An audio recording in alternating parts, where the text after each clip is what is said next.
we're together. We're pretty much partners. Right. We're partners at the business and partners at home. So yeah, we're working together in the business as well. And that's a hard dynamic. How do you guys handle that?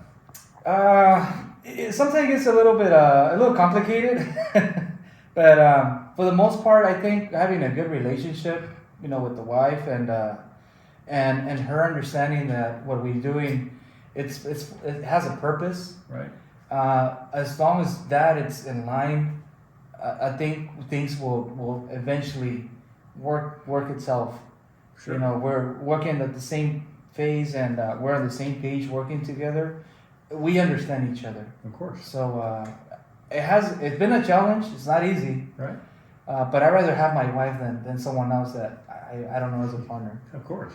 Do you guys have any recommendations for anybody that's watching about how to make that relationship good and how to make it work? I think it starts with you, like Joe says. Starts with the mirror, right? Looking at yourself. So I think the first step is to make a commitment of changing ourselves.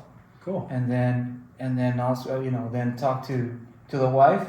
Yeah. And try and convince her again in the business. Right. So, but again, and also my wife, she's also wants to make that change. She sees a change in me. Right. She sees that we're working as a better person. I guess she sees the changes, so that makes her change as well, and we lined up. It's like starting a fire. Yeah. Yeah. I mean, you light the ember, and you change by you changing, and then you light that fire to spread to somebody else too. Exactly.